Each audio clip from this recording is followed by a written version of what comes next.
Alright guys, I'm out here working on the third gen.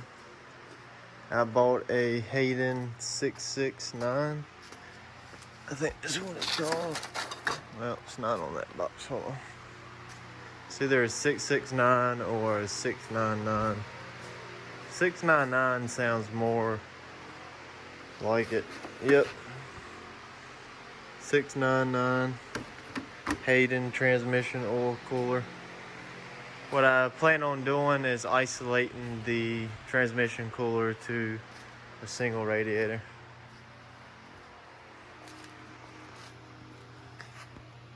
So, already got it attached. I went with the little tabs here. Timmy Toolman said don't do that, but I'm doing it. And as you can see, it's got a slight play in it, but other than that, I mean, it's not going anywhere, and I didn't put any rubber pads underneath of it. So when I get it installed and drive around, I'll check and see if I have vibrations or something like that. But this is the way I thought it would look best, because if I brought it to like Timmy Toolman's way of how he had it, it kind of gets in the way of the condenser mount here. And then I guess this is like the intake temperature gauge that's right there, but you can't see it because it's dark. But I have it tucked in to the AC condenser, and it's tabbed on 4 corners, and it's in a pretty good spot.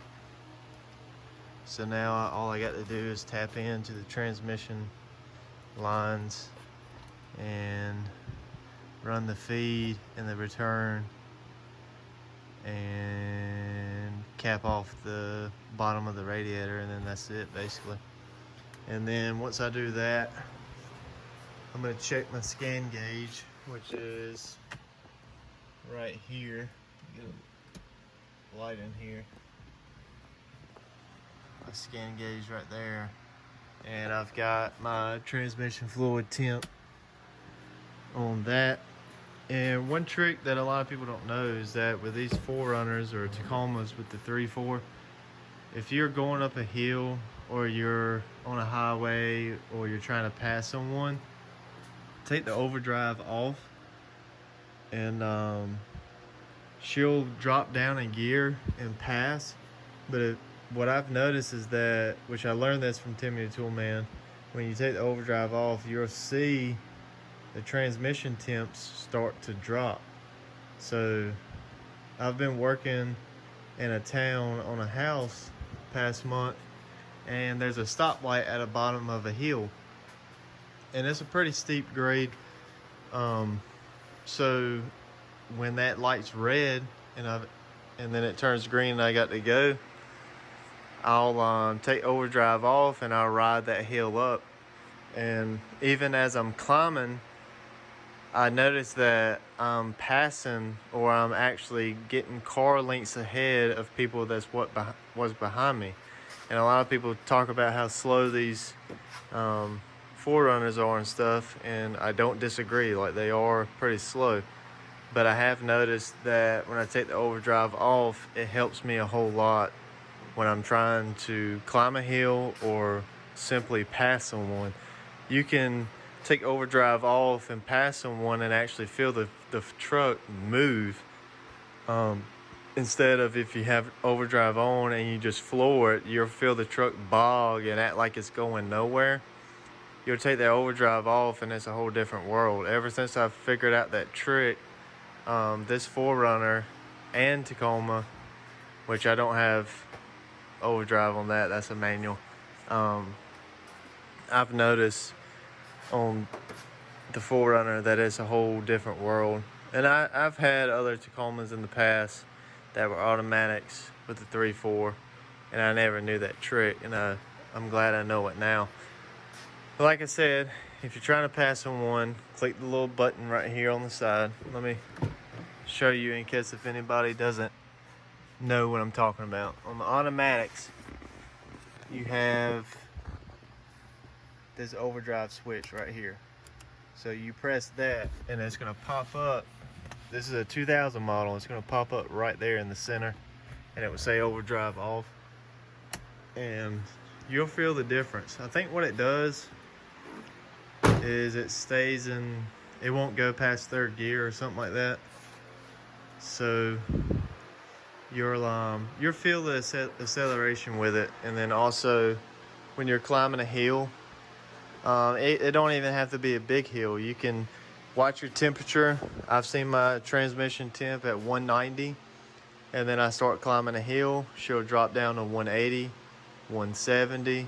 The longer you keep it on, the cooler it gets. But what I do, as soon as I reach the top of the hill, I put the overdrive on, and you'll feel it change to the last gear, and or fourth gear, and then you'll start cruising like normal. So that's a little trick, and I'll try to keep you posted on the transmission cooler. And the whole reason of this is just to separate the transmission from the engine coolant radiator. That way then they're never able to mix, like you've seen, like what they call the pink milkshake in these radiators, where the trans fluid and the engine fluid mix together and they'll create a pink milkshake, and you don't want that. So I'm going to isolate the transmission lines fully to its own little coolant radiator. I found a black juvenile rat snake today.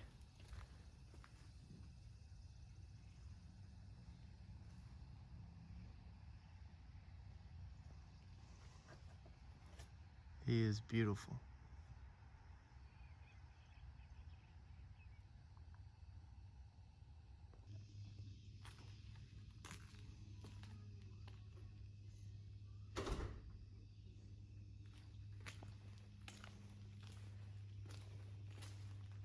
I'm gonna put this little guy to work.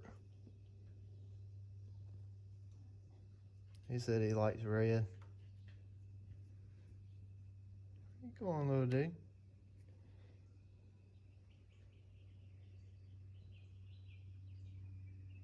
And he's gripped it. All right, let's see how fast he can go.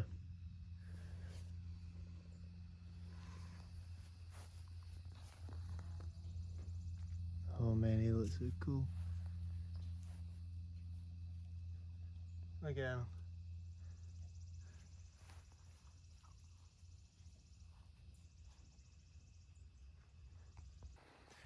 Well, little buddy, I gotta go put you in the woods. Hopefully a big old fat hawk doesn't get you.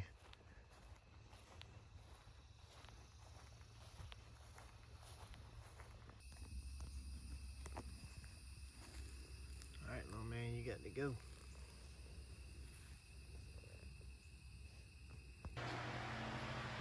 Another pretty hot day, but it's probably about 83 degrees, so got the front bumper off of the 4Runner.